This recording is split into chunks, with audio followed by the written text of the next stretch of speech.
Assalamualaikum warahmatullahi wabarakatuh. Perkenalkan, nama saya adalah Fitria Jayani dengan NIM 302190002 dengan dosen pembimbing Apotek Roswani Andika Saputra, MFAM, dari program studi D3 Analisis Farmasi dan Makanan, Fakultas Farmasi dari Institut Ilmu Kesehatan Bekti Wiyata Kediri.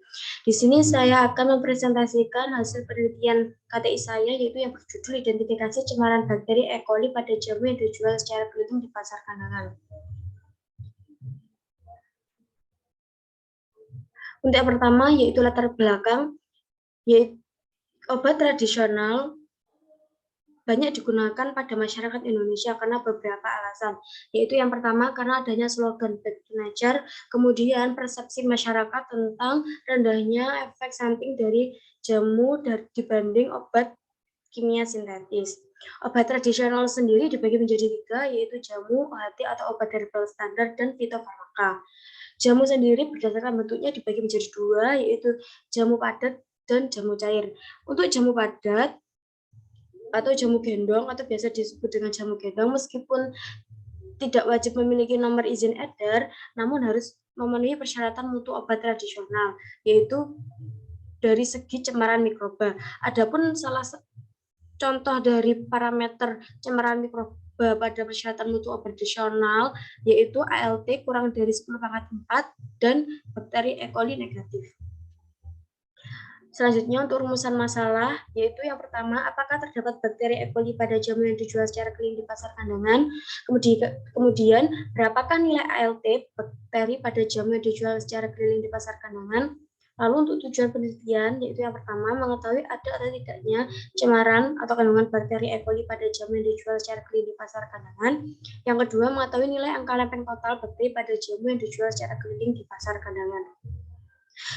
Kemudian kerangka konsep jamu yaitu dibagi menjadi 2 berdasarkan bentuknya, yaitu berupa cair dan padat. Untuk yang berupa cair bisa berupa jamu rebusan ataupun jamu perasan. Untuk yang padat biasanya berupa rajangan, serbuk, tablet, pil, kapsul. Nama yang jadi fokus penelitian saya yaitu dari jamu rebusan. Dengan sampel yaitu kunyit asam dan bas kencur, nantinya akan diuji mikrobiologi keberadaan atau kandungan bakterinya dengan uji kualitatif menggunakan media biokimia reaksi dan media EMB, dan uji kuantitatif dengan menggunakan AMT. Untuk metodologi penelitian, yaitu desain penelitian saya menggunakan penelitian deskriptif, yaitu melakukan observasi pada jamu kunyit asam dan bas kencur yang dijual secara keliling di pasar kandangan. Kemudian akan dilanjutkan dengan melakukan analisis sampel di laboratorium. Adapun populasi yaitu jamu keliling yang beredar di pasar kandangan, lalu sampel yaitu berupa jamu kunyit asam dan bas kencur yang dijual secara keliling di pasar kandangan, dan teknik sampling yaitu digunakan secara non-probability sampling dengan teknik purposive sampling. Adapun lokasi penelitian yaitu di laboratorium media dan laboratorium bakteriologi Institut Ilmu Kesehatan Bekti Wiyata Kediri. Waktu penelitian yang dimulai pada tanggal 28 Maret sampai 2 April 2022. Kemudian pada hasil penelitian yang pertama yaitu pemeriksaan angka lempeng total pada media nutrien agar. Dari keempat sampel dilakukan pengenceran 10⁻1 sampai 10⁻6, namun yang akan disertakan pada perhitungan yaitu 10⁻2 sampai 10⁻6, karena pada pengenceran 10⁻1 tidak disertakan dalam perhitungan karena merupakan homogenalisasi sampel. Adapun rentang koloni yang dipersyaratkan atau yang dihitung pada ALT yaitu 30 sampai 300 koloni. Setelah dilakukan perhitungan, dapat disimpulkan bahwa terdapat 2 jenis kode sampel yang tidak memenuhi persyaratan, yaitu kode sampel B1 dan B2, di mana B1 jumlah total koloninya yaitu 3,1 kali 10⁻7 CFU per mili, dan yang B2 36,6 kali 10⁻4 CFU per mili. Sedangkan batas persyaratan dari ALT sendiri yaitu kurang dari sama dengan 10⁻4. Lalu pemeriksaan E. coli pada media NB. Media NB sendiri merupakan media pemupuk dari bakteri E. coli. Setelah sampel ditanam pada media NB, semua kode sampel A1 hingga B2 menunjukkan bahwa pada media NB terjadi kekeruan setelah dilakukan inkubasi selama 24 jam. Hal ini menandakan bahwa terdapat kontaminasi bakteri pada sampel sehingga bisa dilanjutkan di penanaman pada media EMB.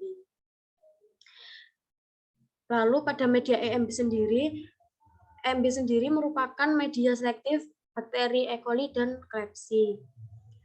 Namun untuk yang pertama, dari semua sampel terdapat bakteri E. coli karena terdapat pigmentasi koloni yang berupa metalik sheen dengan konsistensi semi-mukoid.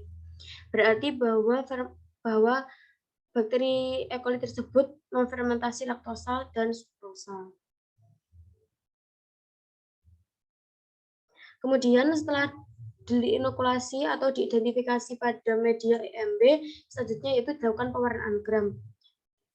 Didapatkan hasil bahwa dari kode sampel A1, B1, A2, dan B2 merupakan bakteri gram negatif karena berbentuk batang pendek berwarna merah dengan susunan menyebar. Kemudian selanjutnya yaitu dilakukan uji IMFIC dan KIA, di mana IMFIC dan KIA merupakan uji dari biokimia reaksi. Dari semua sampel, yaitu pada media IMFIC menunjukkan bahwa hasil negatif positif. Dengan media KIA, asid-asid pada lereng dasar, karena pada media berwarna kuning. Dan pada kode sampel B1 dan A2 pada media KIA adanya gas positif, ditandai dengan terangkatnya media ke atas. Adapun kesimpulan yaitu berdasarkan penelitian didapatkan kesimpulan yaitu yang pertama, dari hasil pengujian mikrobiologi jamu gendong yang dijual secara keliling di pasar kadangan, semua sampel, yaitu 4 sampel yang tidak memenuhi persyaratan kriteria standar per KBPOM tahun 2014 untuk dikonsumsi, karena terdapat kontaminasi bakteri patogen yaitu E. coli. Kemudian dari nilai ALT sendiri, dari 2 jenis jamu gendong berada di bawah ambang batas aturan per KBPOM tahun 2014, yaitu kurang dari 10/4 CFU per mili. Kemudian, 2 jenis jamu gendong yang dijual secara keliling di pasar kadangan lainnya juga memiliki nilai ALT di atas batas standar dari per KBPOM tahun 2014, yaitu dengan nilai ALT sebesar 3,1 kali 10⁻⁷ CFU per mili dan 3,66 kali 10⁻⁴ CFU per mili. Adapun saran dari penelitian selanjutnya yaitu dilakukan pemeriksaan tentang jenis bakteri lainnya maupun jumlah AKK pada jamu gendong. Sekian, terima kasih presentasi dari saya. Jika ada kurang lebihnya, saya mohon maaf. Wassalamualaikum warahmatullahi wabarakatuh.